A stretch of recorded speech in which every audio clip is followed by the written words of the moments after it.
Hello. So I am reading part three, I think. I can't remember now if it's part two or part three. You'll see on the title anyway. Of this book right now. And before we jump into that, I just recently received the Angelic Pearls 144 deck. You may have come across this book because you've come to me through the 144 Angelic Pearl Codes book that I'm reading, but if not, I'll link that at the end. These cards are absolutely amazing, so you can get them on Zanita's. So I got them from her. She's got an Etsy shop, which I found through her YouTube channel, the Zanita Zone. So I purchased them from there. I absolutely love Oracle cards. They've been a huge part of my awakening journey, a huge part of me really reconnecting back to the true soul self, connecting into my inner wisdom, my teacher, to my guides, starting to be able to tune in and read energy more. And they've just been such a huge part. It is the imagery. The imagery, it's got symbols, divine, ancient symbols. Within our bodies, we house these codes. We seeded in us is the real meanings of these symbols, the divine wisdom that's held within them. So through these images we can start to tune into them. So I thought it'd be lovely. If you're watching any of my videos, you'll know that all my videos today have started with me pulling one of these cards, and there's been just the perfect card come out for each reading. So let's see what comes out for the Higher Mind Awakening book. What card is in alignment with what we are reading today? So we just want one card, please. Okay, so two came out. No, three. I'm going to do that again because I feel like just too many fell out. Okay, so we just want one card for this higher mind. Here we go. Oh, I absolutely love this. I got this yesterday. They arrived yesterday and I was working with these. The Pearl Rose Goddess. Isn't that beautiful? What I'm seeing is, the activation of the third eye here, and we're talking right about the higher mind awakening. That is really working from that vantage point. And she's also holding this huge pearl at her heart center. How do we plug into the higher mind? We've got to activate our hearts in order to do that. So I think this is just it's just like a perfect card for today's reading. So I just want you to just really zoom in on that. It's just mesmerizing, right? And it's reminding us to really shine out that light from our heart center. That is our pearl essence. That is our Christos seed. That is our divine spark, light source. As we do that, we bloom like the rose. Look at all the roses blooming around her crown, around her head, meaning that she's connected in to the higher mind. Her head and her heart are connected. Oh, that is beautiful. So I'm going to leave that there so we can see that. I can see that as I read the next chapter. So higher mind anchoring. The flow of emotions are the vibrations of the water particles from the river of life, particles that fall like rain into the realms of earth. They help to water, nourish, and expand the seeds. Seeds are born in the darkness, are they not? This water helps them to expand and grow out of that darkness, out of the depths, and to expand above ground. However, they also expand further into the ground as well. With each emotion you dance with, it helps you to expand your roots deeper. These roots help you to feel more, while the stem helps you to receive more light and wisdom.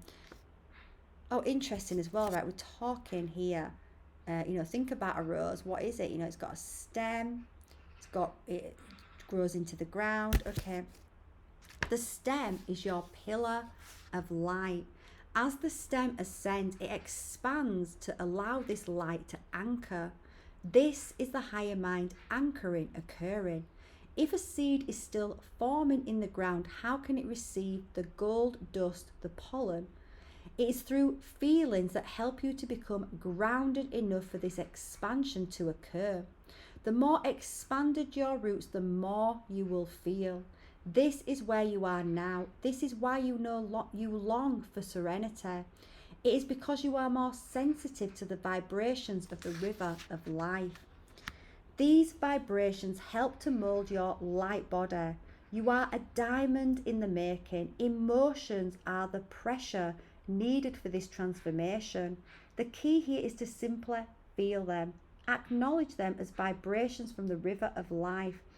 As you shift this perception, it will allow you to flow, it will allow them to flow through you, which will then allow your expansion to flow more smoothly. This will allow the ego to quiet and succumb to the flow of the river, to then merge as one with the wave, crowning. And right, we just talked about that crowning. Like, look at that crowning there. When your crown chakra has expanded to allow the anchoring to occur, it can be seen as keeping your head above ground. In the previous image, you see the head is placed above the ground. I'm just going to show you that image before I read on.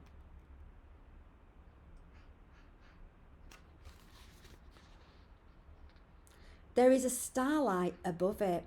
This light is the anchor seed to allow light signals from your higher mind in. As these signals rain down, they start to form a diamond egg around you. This starts to fill up with wisdom, codes from your higher mind. Your pillar of light is like a radio tower. The signal it is now receiving come from your higher mind. This is the communication device between the incarnate essence and your pearl essence monad oversoul. A radio station can lose signal if the car travels outside of its parameter. Your lower mind is driving your physical vehicle at this stage. In those states where your mind is wandering, it can be seen as traveling. In those overactive mind moments, this can be seen as driving the car too fast. In both cases, it will cause your radio station to lose signal. When you stay centered, it keeps your mind within the parameter to receive signals clearly. In the higher mind anchoring image, you also see a flashlight effect at the top. This is your higher mind emitting light into your pillar of light. This is meant to help show you the way. When you connect to this light, it will shine onto the path for you. This is the pathway to receiving your cap crowning. I'm just going to show this new image here. Once the diamond light egg has encased you completely, this light will always emit from you. What this means is that if you turn from the path where you are focusing, this light will emit towards that direction. A prime example we are seeing right now are those who are distracted by assisting others on their path. What is occurring unconsciously is that the person is reaching out to your light. This light is now taken off your path and instead shining their way to help them see more clearly. This is when you have those steps where you feel pulled away from your journey, where you feel unmotivated and unable to fully focus. Once you turn back towards your own path, then you will become realigned with your center. The grand saying with the final stage of ascension is that you are to walk it alone. That final pathway is always done in solitude. It is done this way to remove those distractions.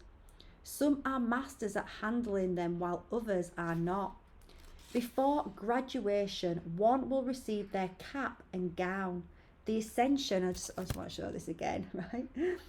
The ascension, the cap is the crowning of your higher mind, while the gown is the rainbow robe. Before the Lamb of God who takes away the sin of the world, John, King James Bible, sin was taken from the Hebrew word hata, which originated from the Norse hata, meaning to hate. The original meaning of hate was to block or shield. This is where the word hat stems from. What this means in the original teaching is that only when your crown chakra fully opens, fully opens, can your Christos light come in. This is the process of removing your mortal cap to allow the higher mind to anchor. This is when you receive your cap for graduation. When you receive the cap, see it as a flashlight shining above your head. This light is reflected off the plasma sheath walls of the diamond egg around you. It is during this process that you will physically see diamond sparkles of light, some call them orbs, around you, especially in the sunlight. During meditation, you will see them in your mind's eye as well. We listed this symptom under the physical symptoms senses section of the Ascensions Manual, Symptoms Manual. We just read that. I've just read that today. Seeing diamond sparkles. When salt is in a fire, it alters the electrons and causes the salt to release photons of light. When looking at this, it appears as golden sparks. I just want to keep holding this up for now. It appears as golden sparks. These photons of light are what we are transforming into. These photons of light are all around us. Therefore, as the solar flares blast and reach our lower atmosphere, it changes the electrons in the air, causing us to see flashes of tiny diamond lights. The earth and all living beings upon her are slowly entering the sun. As we get closer, more heat is added, causing these magical phenomena. So that's an extract from the Ascension Symptoms. What is occurring in the space between these diamond light photons are decreasing. As they decrease, it will cause them to unite and spark. Salt is multidimensional, and this is in your higher DNA now, anchoring around you. Once the unification process is complete, they form the rainbow robe, rainbow body, diamond body. This is the pearlescent plasma light that transforms you. This is when you have conquered the night. Image there. You can see the body in that image there. 12 labours of Hercules. Before the time of physical world record keeping, lessons were taught by way of stories. We teach in Angelic Pearls 144 how the solar tribes came to this plane to anchor the flame of love. Love is the way to spiritual enlightenment because it is existence itself. Throughout existence, you have those who worship the flame of love and those who worship the flame of power. As the spectrums of love and power became unbalanced, the coded layers of the teachings became lost. The story of the 12 labels of Hercules is a coded teaching of the 12 steps to conquering the night. The 12 steps one must conquer before ascending the underworld. One of the guardians of the doorway that leads from the underworld to the God worlds is Hercules. Hercules is a vibrational aspect that translates to glory of Hera. You learn in Instill the Grain, oracles, gods and goddesses that Hera is the expression of time, mortal existence. Therefore, the 12 labours of Hercules is about becoming the victor of the mortal body, which is physical ascension. We will break down each of the coded ascension stair steps held within this sacred teaching from the times of antiquity. The 12 labours are divided into 3 stages, with 3 steps in each. This teaching is the handbook of the higher mind awakening. Stage 1. Slay the Nemean lion. This step is about conquering the roar of the mind chatter. In mythology, the laden serpent is seen as the brother of the Nemean lion and a guard of the golden apples. We taught earlier how the golden apples are the fruit from your golden chalice, the fruit that is accessed from your own tree of life. The spine can also be seen as the trunk of a tree. The roots are grounded into the soil, earth, where the branches expand upward into the God world air. This is where the legends of the world tree stem from. The world spoken of in the ancient temples was about the entire mortal world. We called this the axis mundi, which is known today as the navel of the world. And that's from Instill the Grain, Oracles, Gods and Goddesses. It is not until one quiets the roar of the lion can one hears the whispers of their spirit. Exactly. Each roar is linked to those suppressed emotions we previously spoke of. This is why there is so many distractions in the mainstream. It's to keep our consciousness locked into that lower dimensional reality. That's what those directions are there to do. Hey, love that. So it is up to us to take back our power and realize the gift that is within stillness, presence, and being in our own connection, being in the connection with our true soul self, with divine God source. It is in these times that we plug into our guidance system, that we actually feel the truth of who we are, that we can actually start to walk the path of ascension. It is not until one quiets the roar of the lion can one hear the whispers of their spirit. Each roar is linked to those suppressed emotions we previously spoke of. And that is why a lot of people don't want to be in their own stillness, because there's so many roars of the lion that have been suppressed inside of them that they feel a lot of fear about these shadows.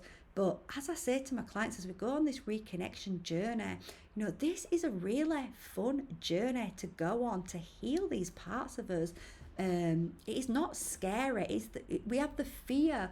It's a false experience appearing real. Our light is so much more than these shadows, than these false experiences that appear real. Underneath these shadows is our light, waiting to be embraced, waiting to be flooded within our entire energetic system. So picture dust clogging your air vent in your home. Now visualize air trying to flow through that vent with maximum force. You will see how small dust particles are falling from the clogged dust. Another example is when a vent in a dryer has not been emptied. When you finally go to empty it, you see multiple dust particles flying in the air around you. These particles are small energy droplets from those suppressed emotions that flow into your mind as chatter. What is occurring is the mind is selecting a labeled expression that has a like vibration to that energy droplet. The mind is programmed at birth by ancestral DNA to label the energy it feels. It is then conditioned by all the verbal expressions it records during interactions and observations of the incarnate, meaning that if someone is observing an emotional expression for the first time and overhears someone label it with a feeling, then the mental body stores that as an identity. Energy simply is. I think that is such an important message. When you label it, you divide it. This type of division by default causes your consciousness to divide and eventually become fractalized. There's so many programs, and I think I've mentioned this, where emotions are demonized, and that makes us feel guilt and shame over these emotions, so we suppress them. Whereas if we were taught this right, that energy simply is, and we feel it and we allow it to flow through our body, then there'd be more people right now totally connected to their true soul light, and the world would be a different place. This is where reprogramming identities and labels of emotions is important to collapse the ego personalities, which leads us to the second labor, step 2. Slay the 9-headed Lernian Hydra. Ooh, that's interesting. This step is about collapsing the 9 ego layers of the mind, leaning Lernian in mythology resides at the entrance of the underworld. This is the portal that allows one to traverse the 3D planes of reality and enter the unseen worlds.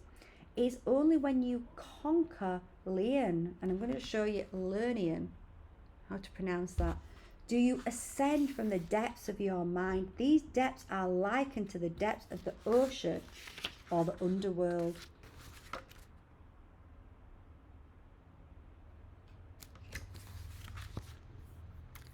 The ego mind is a programmed mainframe designed to assist in navigating 3D planes. The organic mind is the higher mind, which was created at the time your soul elixir was designed by God's source. The ego mind is inorganic and is an artificial intelligence controlled by a negative motherboard that keeps one from seeing past the veils. This is designed to keep humans from operating from their heart and instead to operate from their emotions. Hence the wise saying, do not let your emotions get the best of you. In order to operate with a clear mind, the energies of the emotional body must be balanced first. Remember, the paint palette you choose from is determined by your emotional body. This is what you use to paint upon your reality canvas. Where you focus your mind, thoughts, is where energy will be projected. This energy is what determines what is manifested in your reality. If you project out lower vibrations such as negative thoughts, then this will manifest in your field. If you project out higher vibrations such as positive thoughts, then this will manifest in your field. This is the laws of action, because it is your action that causes a like attraction to manifest around you. Number 3. So I'm going to read number 3, and then we're going to leave it at that for today. So capture the Syrian hind. This speaks about the white stag. We taught in Instill the Grain, oracles, gods and goddesses, that the white stag protects the Christos energy. This is symbolized by Sagittarius upon the zodiac wheel. So we've got a little extract here. We needed to create serpent barriers to bring life, the pure Christos, to these bodies. We then needed to protect this energy, and who gains access to this so it does not overload the dense bodies. So we created archers, guardians, Sagittarius. This essence holds guard over the serpent breath, the divine wisdom. Then it says the stag is directly connected to the goddess Artemis because she is one of the guardians of the Christos energy. The Christos is depicted to be fed from a sacred garden. This is why deer and other animals are seen in mythology with guardians like Artemis. Once you have collapsed the 9 ego layers, then you are able to expand your consciousness to allow the Christos energy to drip into your field.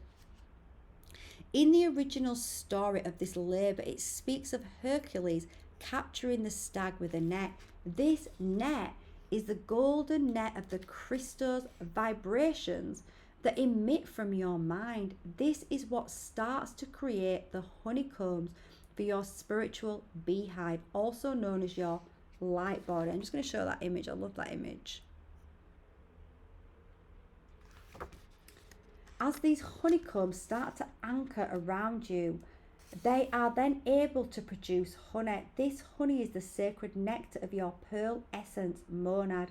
In the higher dimensions, honey is seen as fairy dust. We teach this as golden dust in Angelic Pearls 144. This golden dust can be seen as plasma honey in the lower dimensions. Held within this are light codes. As the toroidal field around your mind rises in frequency, you will gain access to these light codes. See the light codes as a locked book of knowledge. The key to open the book is a Pacific Hertz frequency. When you stabilize your mind to this Hertz frequency, then the book will be pulled into your crown chakra like a tornado collecting debris. It will then unlock and dissolve as light into your conscious mind. This is why people can gain access to information in certain meditative states. Absolutely. So I just want to show these images here of these bee goddess female heads from the 7th century BC. Seen in the bee goddess image are 8 petaled rosettes. These are associated with the opening of the 8th chakra, which is the higher heart. This is when you start to shift from operating from a 4-chamber physical heart to an 8-petal crystalline one. The wings denote expansion of the consciousness. When you reach this stage of expansion, it can be seen as wings emitting from your mind. It resembles wings because it is tiny, hair-thin rays of light emitting from your mind, which causes the illusion of wings in the lower density planes.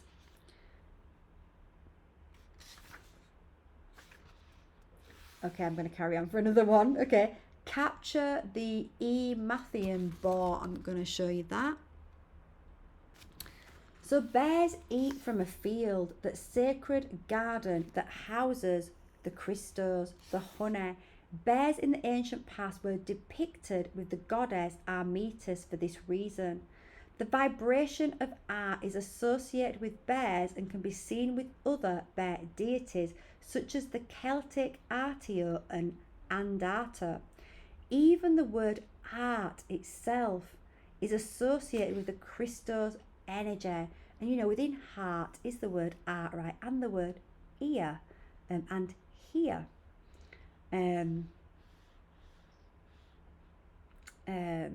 know, I was on doing some training for some work I'm doing in Ireland in on the 888 portal, and you know, this beautiful woman who's been working with the lands out there for a long time was, you know, she was speaking about the connection between the tongue and the heart and the ear, right? And yeah, it just made me really just sort of like, you know, think about that and see, like, you know, I do talk about this, but you know our tongue is the sword of truth. Is it allows us to speak through our spirit, and you know our words, they do carry power.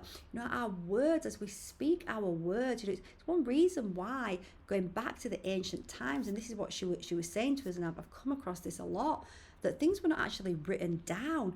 The stories were told orally because there was a power in when you receive the words, it goes directly into the ear chambers, directly into that spiral, that Fibonacci within the ear, and it connects directly, you know. So the tongue, when you know, when you speak now, if you just put your hand on your heart, and just say anything, just say love. As you say the word love, you'll feel a vibration in your heart, because it's all connected. So as you speak, a vibration, so if you speak from the heart, that vibration of love comes off the tongue and is received through the ear of another, and that ear connects directly into the heart space. I see this as a triangle, as the 3 points: the ear, the tongue, the heart. So when we speak in alignment with our heart space, it's directly going into the hearts of others. You know, how powerful is that? And it just, you know, it really makes us, you know, imagine being taught this at school, that how powerful your words are, and how if we speak from the heart, the impact that has.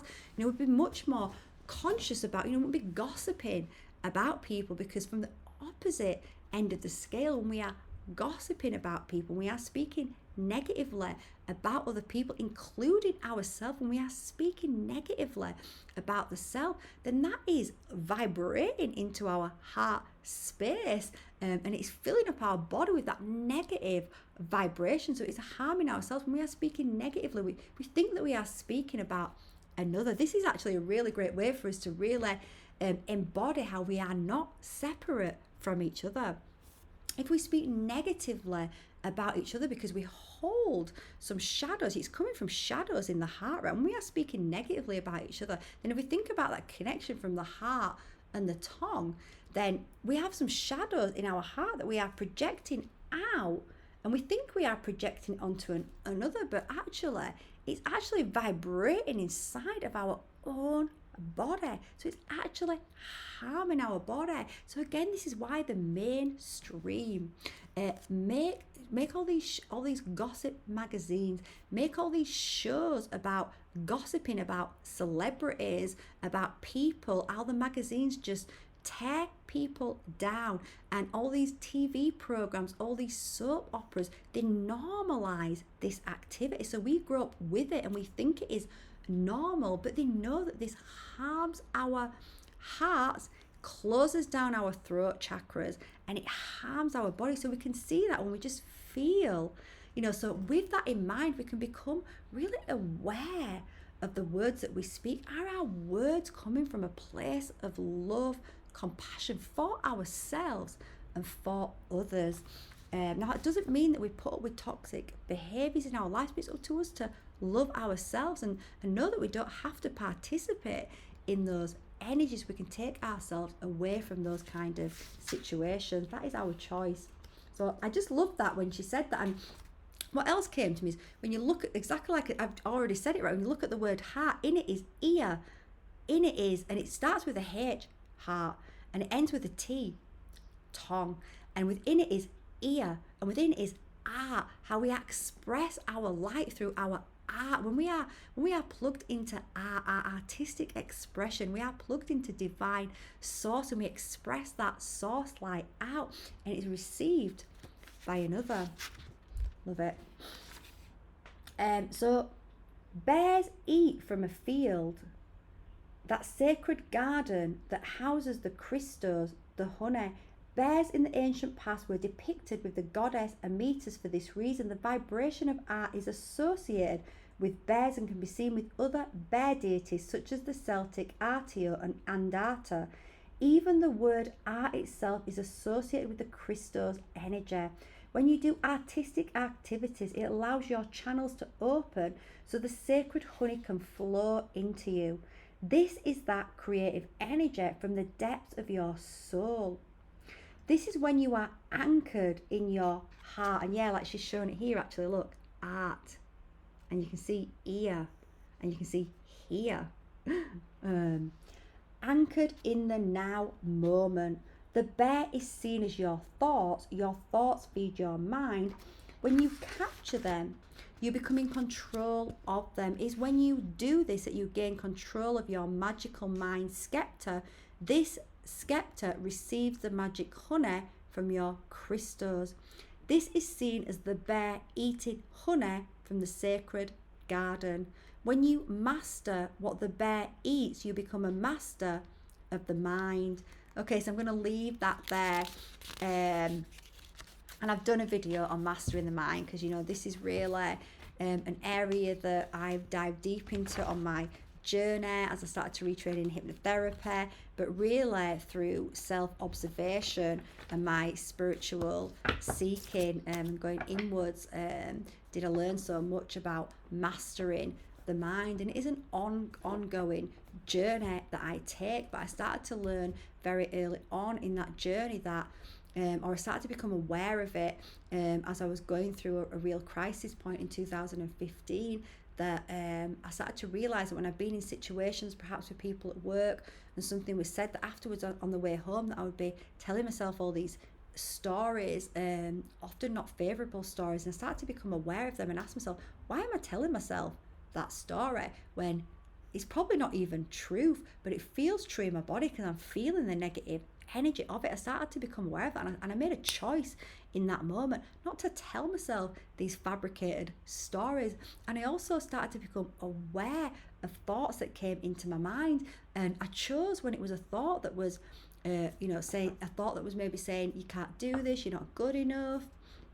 I chose to look at that thought and say, no, that's not the truth, that's not me, and then just let it flow by, not buy into it and go into, and it was a retraining. We have to retrain ourselves by coming back into the now. A lot of Anita's teachings teach that, and it's so true. We've got to bring ourselves back into the now, because it is in the now moment. We're not projecting onto a future, timeline or projecting into a past and replaying things, and we have to start retraining ourselves to do that. And the more that we do that, yes, it takes effort at first, right? It takes effort. Why does it take effort at first? Because we've programmed the mind, the brain, with patterns, and then what happens is those patterns work on autopilot, so we don't have to consciously think about it anymore. So that's how we program the subconscious mind. So for example, when you learn to walk as a child, after you've walked a few times, after you've repeated that process, boom, it's a program in the brain. Now when you get up, there's so many things that you do and you don't even have to think about. You don't think how to walk, you don't think how to put on your clothes, how to make a cup of tea, how to make anything. You don't even know. If you're a driver, often you don't think how to drive because your mind is your brain, your subconscious programming is taking over for you. So when you want to change a program, when you're starting to bring yourself back into the now, and start to change these programs, and it takes energy, it takes focus, it takes attention. So if I ask you to walk backwards right now, of course you could walk backwards, right? But it would feel a little bit uncomfortable because it's going against the program. It would feel like a lot of effort, a lot of focus, a lot of energy, and there'd be parts of you just willing you to walk forward. So when we're starting to change something and come into the now, we've got to realize, yeah, it's going to take energy, it's going to take focus, it's going to take attention. But the more we become aware, the more we bring our thoughts back into the now, and more we allow those thoughts that are not us to just move past us. We don't cling onto them, we don't dive into them, we don't embody them. The more we do that, the more it starts to happen organically, right? And in doing this, you are in the present moment. You are actually living life. Because when we're not in the present moment, in the now, then we're not really living our lives. We are really in a fog, in a haze, and we're really living a life from the programmed, negatively seeded. It is negatively seeded, egoic mind. We live in a life from that instead of a life from our higher mind, from our soul. So it does take practice. But and meditation is such an amazing tool to help quiet our mind and move into our body and connect to the 0 point field, to the true soul self, to start dissolving, bringing in more light. We start to dissolve those negative thought patterns by melting those emotions that are stuck in the body. So it is so a journey worth taking. It is worth that effort to start refocusing back into the now and start bringing back to become the master of the mind.